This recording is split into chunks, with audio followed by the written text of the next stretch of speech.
Hello, everyone. Praise the Lord. Quickly move ahead and quickly try to survey the next two poetical books, that is the books of uh, Ecclesiastes and the book of Song of Solomon. Okay, so let's do that. Let me share the screen so that you can follow it. Okay, so this is the 15th lesson that we have in our Bible Survey 1 textbook. So accordingly, the similar thing is found in the Old Testament survey also.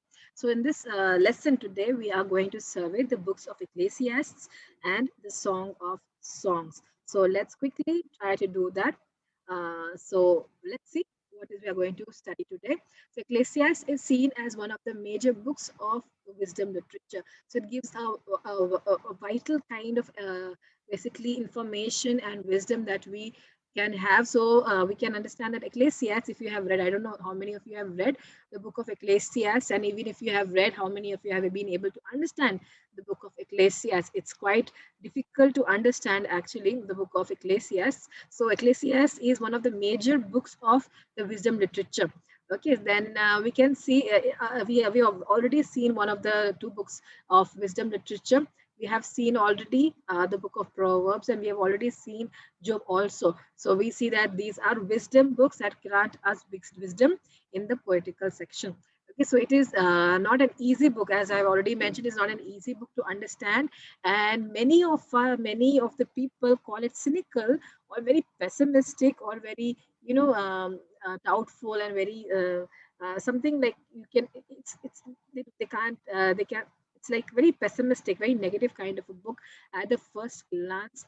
Okay, and it creates a lot of doubt in our minds. It creates a lot of suspicions in our mind regarding everything in our life. Okay, so because the poet who has written it, he talks about life in a very cynical manner, very suspicious kind of a manner. When you read it, you'll feel okay, when doing everything is not helpful, why should we even do this? So you may tend to become very lethargic, you may tend to become very laid back, saying that okay, what is going to happen is going to happen, why should I even try to work hard after reading this book? Okay, so it tends to create that kind of an mental thing in your mind if you try to read this very attentively and all those things. So it happens like that. Okay, so many of the people say, many have said that it is a very cynical kind of book.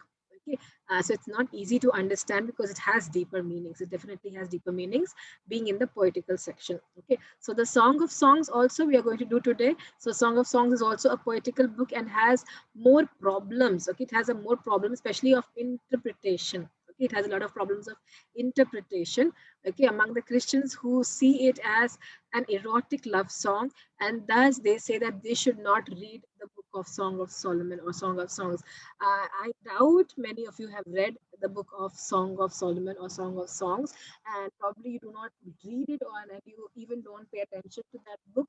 But it is found in the Bible, and the Bible in Second Timothy 3:16 it says that every word of the Scripture is inspired and it is the breath of God. So we have to understand that it is in the will of God that the Song of Solomon or the Song of Songs is found in the Bible.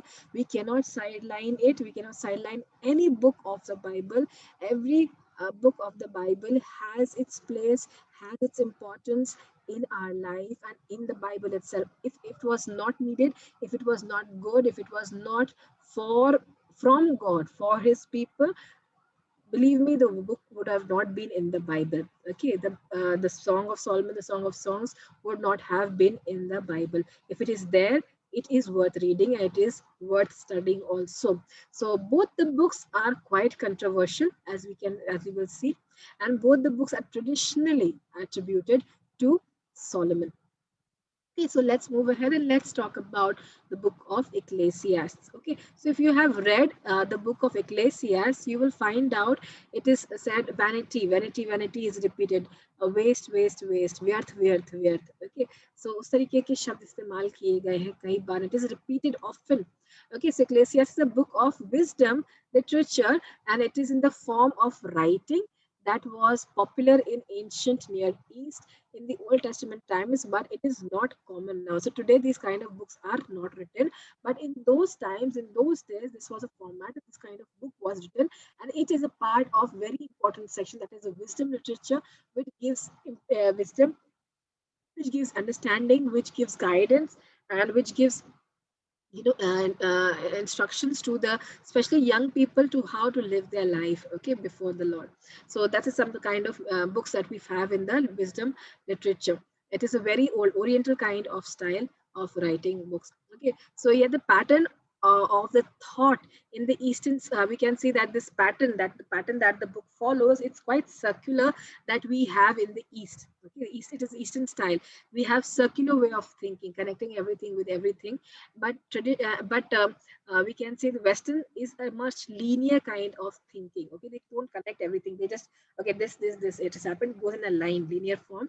But for eastern people like us, we understand that, because in our villages also, and we also, we tend to think in a very circular manner, while we can understand that, okay, because of this happens, because of this happens. So this is a very eastern kind of thinking that is shown, or the pattern that is shown in the book. So we can associate with it. We as Indians, we as Easterners, we can definitely associate with this book.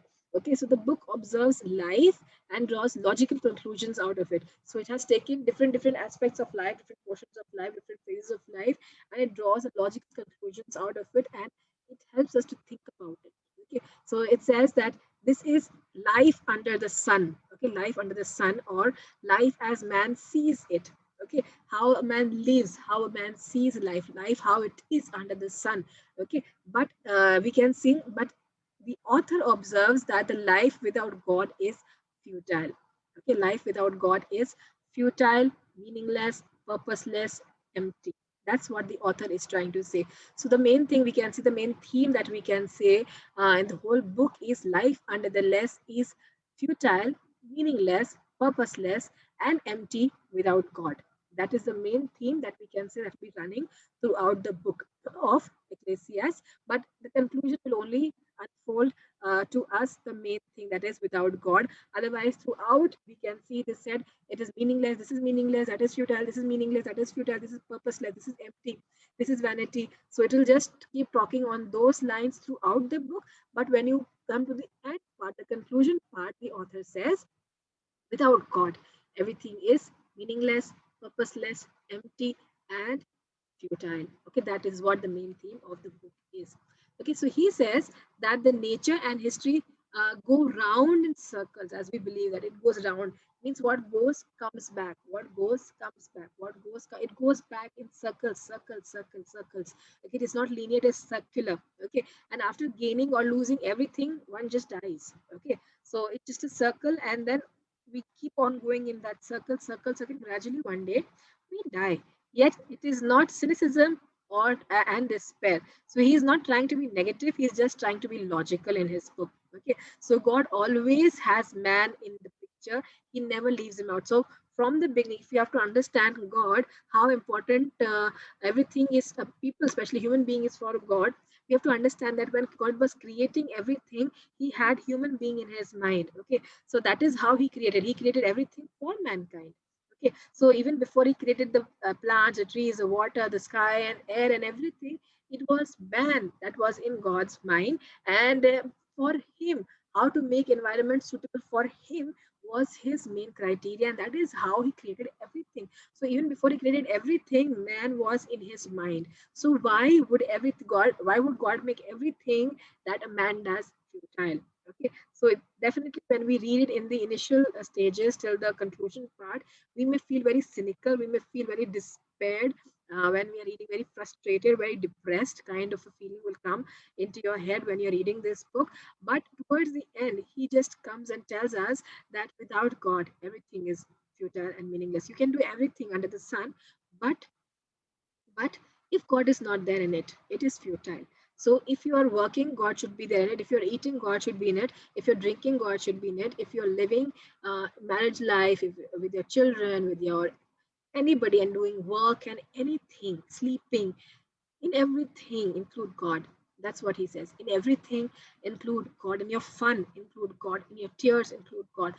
Include God in everything. That's what he says. If God is not there in anything, that is futile. That's what the author is trying to tell. So he has created a big background, a big picture, and then towards the end, he tells us what makes it meaningful, what makes everything meaningful. That's what he has done. So he says simply that he creates a picture where life is meaningless, where working is meaningless, where wealth is meaningless, where poverty is meaningless, where sleeping is meaningless, working is meaningless, eating is meaningless, drinking is meaningless, everything is meaningless.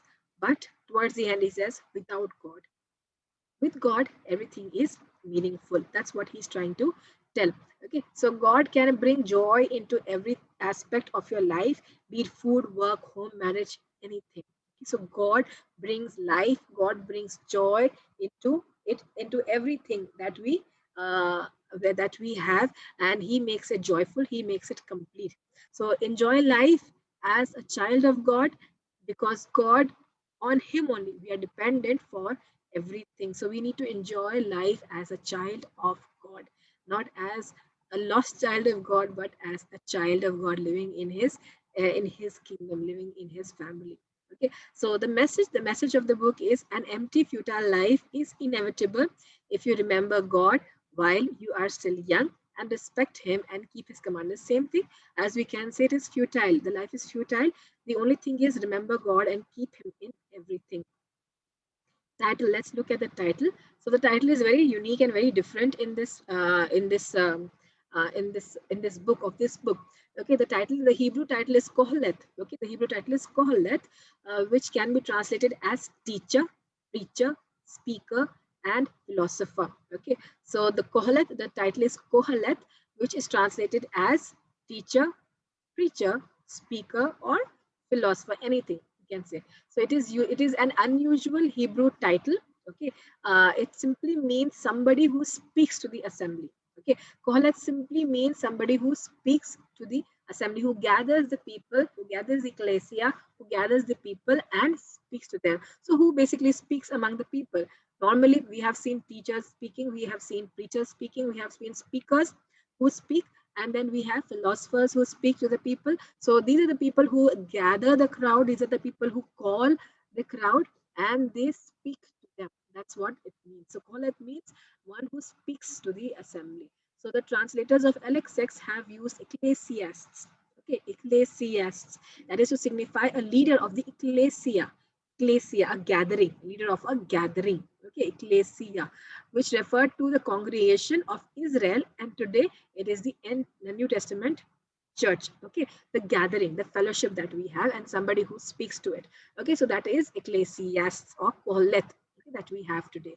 Author, let's see who the preacher is, the author is. So the word preacher simply seems to indicate the author's official position.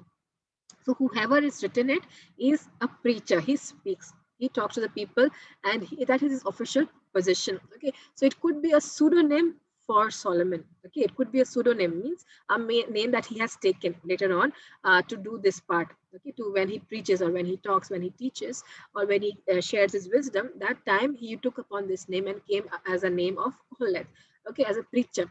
So Solomon would have taken a pseudonym in that sense as a writer, and claims the author basically, how do we know that it may be Solomon? Because it is written in chapter 1, verse 1 and 12, that it is the son of David and the king of Jerusalem. So somebody who is the son of David and also is the king of Jerusalem.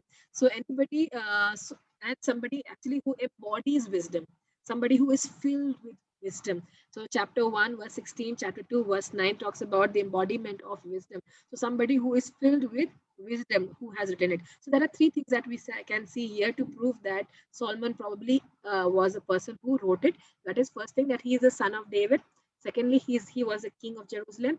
And thirdly, we see somebody who was filled with wisdom. So all these three criteria can be seen basically or fulfilled only in Solomon, as we all know. Okay? So probably, in all terms, probably traditionally, Solomon is considered to be the author of the book of Ecclesiastes. So who could be better actually qualified to write this book? Because Solomon was a person who has tasted life to its widest and the deepest and the highest levels. Okay, so he was the richest king, His fame was widespread. So in fame, it was very wide. Richness, he was extremely rich, and then he has committed a lot of kind of things that probably other kings would not have committed. He had power, he had fame, he had riches, he had women. He had 1,000 wives, if you know, 700 wives and 300 concubines he had. So he had all of them. Managing all of them would have given him a lot of wisdom. Okay, so women. Then he had wine. Then we can see that he fulfilled all the desires that he had. So he did not restrain himself. He fulfilled all the desires of his life when he was young. Okay, so he has done everything under the sun. Okay, everything under the sun.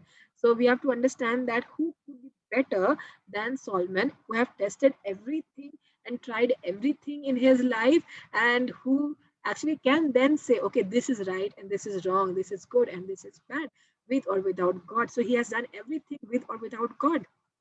And then when he becomes old, when he grays, when he gets gray hair on his head, he can tell us that yes, this is right, this is wrong. Without God, yes, nothing is good without God. You should bring in God in everything. So towards the end of his life, probably we can see that he gives a lot of wisdom through Ecclesiastes to the people. Okay, then we can see that then we can look into the book. Okay, the structure of the book and the form of the book and the language that we can see. So the language used here is a form which is late Hebrew with many Aramaic words. So it is a mixture of late Hebrew, means towards the end of the Hebrew language when Aramaic was moving in. So we can see that Hebrew towards the end, the latter versions of Hebrew language and Aramaic words. Okay, the Aramaic words which had become a dialect, which had become a common language towards the end. Okay, so some scholars suggest that it was originally written in Aramaic language and then translated into Hebrew. But there is no proof or convincing evidence towards that. Some even claim that it belongs to the later development of Hebrew wisdom literature and try to link it to the various Greek philosophers or philosophies. Okay, but again, there is no clue towards that also. Okay, so let's look at the book. We can see over here the outline of the book. Okay, so Ecclesiastes chapter 1, verses 1 to 11 is a prologue. Then we have Ecclesiastes chapter 1, verses 12 to 2, verse 26, the teacher's experience. Okay, it talks about the teacher's experience, how he experienced everything. Then 3, verse 1 to chapter 4, verse 8, the teacher's observations. Then we have chapter 4, verse 9 to 7, verse 10, the teacher's counsel. Then we have chapter 7, verse 11 to 9, verse 18, the teacher's commendation, a commendation of wisdom, how he commends the wisdom. Okay, then we have chapter 10, verses 1 to chapter 12, verse 7, life's closing scenes. Okay, then we have chapter 12, verse 8 to 12, the epilogue. So we can see it is a teacher who is speaking and teaching his students or disciples or the people how to do, how not to do, based on his experience, then his observations, then his counsel, then his commendations. Okay, and then how altogether he talks about in the closing of his life.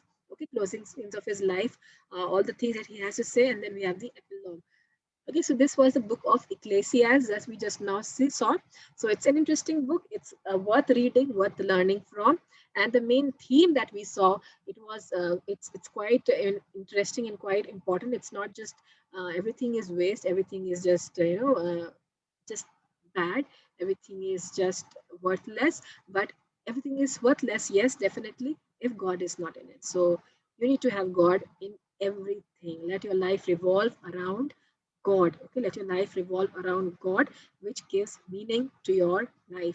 And it is very true even today as we live our lives. Okay, so let's move ahead and let's head into the book of Song of Songs. Okay, so Song of Songs is actually it's a very different kind of a book. Like it's a quite different kind of a book if you have read it, and probably when you read it and then you feel you should not read it, and a lot of views and a lot of objections are towards it. And I I don't know whether how many of you have preached from the book of Song of Songs or heard preachings from the book of Song of Songs. I have heard many pastors and preachers and them telling, okay, don't read. I mean, they avoid this book of Song of Songs. Okay, but it is not worth avoiding. It is a good book and it is a good read also if you understand what is there in it. Okay, as adults, as big people, we need to know, and it talks about a lot of things, a theme, and the things are important because when you tell, this is very prevalent in today's times, and we can read it. Actually, it's good. Okay, and we should find time to read this book. Let's see what is there in this book so that we can clear some kind of doubts also. So the title, first we'll talk about the title. So the Hebrew title is Shir Hashirim. Okay, Shir Hashirim means song of songs, song of songs, and it is taken from the first verse of the book itself, which is song of songs, which is Songs of Solomon. Okay, so the Hebrew superlative simply means that it is the best of 1005 songs of Solomon. So this is the best song written by Solomon among all of his 1005 songs that he has written.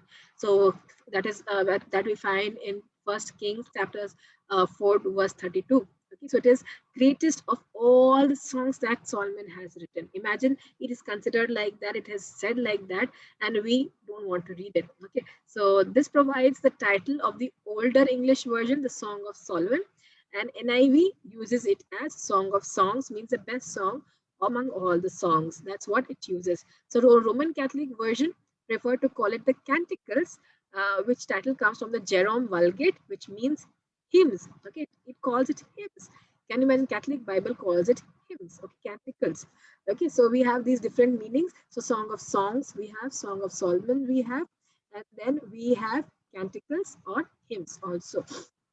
Okay, the book is very fascinating. It is a very fascinating love story or love song, or possibly the collection of love songs. Okay, so it has a romantic touch to it, a romantic rhythm to it, a romantic tone to it, and this there is no definite storyline in it. We do not see any kind of storyline that the book follows. But by reading the book, you will understand that it is a romantic book, a romantic song which has been written between the lover and his beloved. Okay, that's what we can find over here. Okay, so the difficulty in reconstructing the story and the literary complications suggest three main theories. Okay, so because this doesn't have a background to it, much background to it, and this doesn't it's just a, it's a song written, and it is between basically a lover and his beloved. So compiling the it has a lot of literary complications because the story is not, we are not able to reconstruct the story. It doesn't have a story in it. Okay, we just know there is characters, but there's no definite story to reconstruct. So everything needs to have a story, even poem needs to have a story, but this Song of Songs does not have a story to it. Okay, so it's difficult to reconstruct in the literary sense. In the literature sense, it's difficult to reconstruct the whole thing because it lacks story. Okay, so because of this, there are some views that have come for the structure of the poem. So there are three main theories, and plus one which has been added by the Christian scholars lately, okay, who see this as an allegory. Okay, so let us look at the views. Let us look at the four views or theories that we have before us about the Song of Solomon. So it's the first view is that it states that this is about two lovers, Solomon and the maiden, that are courting each other throughout the story. So it's just a sequence of meetings. It's just a sequence of talks between us. It's just a sequence of communication, exchange of communication, and expression of love, expression of the feelings between Solomon and his maiden, who are courting each other. Okay, so it's no story is there. It's just the talks, and it's just the love between between Solomon and the and his maiden. Okay, then we have the second view, that is Solomon quotes the maiden throughout the story, but she remains faithful to her shepherd lover. So she is having a lover, shepherd lover, and Solomon is courting means having dates or courting with the maiden. And but we can see that throughout all these things are happening, she's talking about her shepherd lover, and she loves him, and she does not want to leave him, and she remains with him. Okay, then we have two lovers quote each other, but no true story line that exists. Okay, it's simple, very clear, it's very direct. Here there's the third point that we see, that there's a two lovers who are quoting each other, but there is no true storyline in it that exists, but just communication and talk with each other about how important and how they love each other. And the fourth thing that has been brought up lately as from the Christian world, we have it is not Hebrew thought. Okay, don't understand. The first three thoughts can be taken from the Hebrew script, Hebrew format, but this is the new thing, and this is the Christian thought that we have. The Christians think, the way the Christian want to think about the Song of Songs is that is a picture of Christ's love for His bride, the church, on God for Israel. Okay, so this is what they say, and they say that it is an allegory. Okay, it is the lover and the beloved is an allegory used to picturize Christ's love for His bride and the church. Okay, I believe you all have heard the last part. The fourth point you will have all heard and probably think in the same lines. Okay, but we have to understand that it was not so when the poem was written. The author or the writer did not intend to think as God and man. It did not intend to think as God and church. It was simply a poem written by both a poem written expressing the emotions of love, okay, between a man and a woman, or the two people who are truly in love. So the book is a series of lyric poem on the love between a man and a woman. It is not between a church and God. It is not between God and church. It's not that. It's simply between two lovers. Okay, it's simply between two lovers. We do not have to spiritualize everything. Okay, it's between two lovers. Okay, simply we have okay, so let's move ahead and then we'll talk a little bit about it. The setting is pastoral and the poems are full of images from the countryside. So we see the trees, we see animals, and we see all those things, and it simply gives us a picture of a countryside. It's a rural countryside area. It's a beautiful picture that has been created.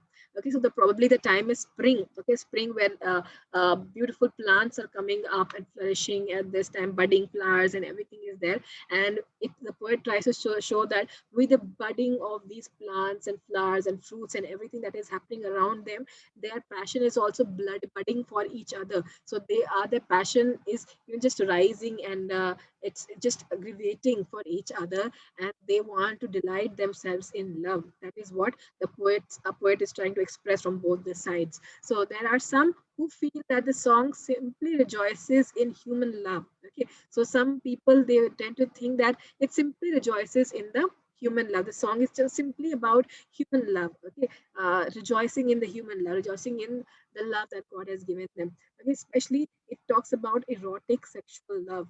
Okay, where there are so much vivid descriptions of the physical parts of the body of the woman and the man also. If you read in the Hebrew language, you will understand that it is very blunt and very clear. That the imageries that we have is very clear. When it comes to your English, Hindi, Nepali, and different kind of languages, they have quite polished the language before presenting it before you. Okay, so they feel it was originally written in connection with pagan fertility rites and adoption for the use of Israelite worship in the New Year festival. And but there is no clear evidence that it is for any kind of fertility rights. Okay, so we cannot go with that thought also. But it could not have received its canonicity if we think that it was based on the fertility rights. Then it would not have gained its canonicity. Okay, it would not have been included in the Bible also. So there is a considerable range of thoughts and interpretations of this uh, work of this book. Okay, so we have to understand some things, that this love between a male and a female was designed by God. It was instituted by God to recreate, to procreate, okay, to have family. So it cannot be bad. Okay, it is only bad in our heads when we try to think in that sense. But this song is simply a love song which brings the thought of love between man and woman. So the theme that we can say in this book basically can be that we need to have a love that is holy. We need to have a love, that a relationship that is good, that is pure in the sight of God.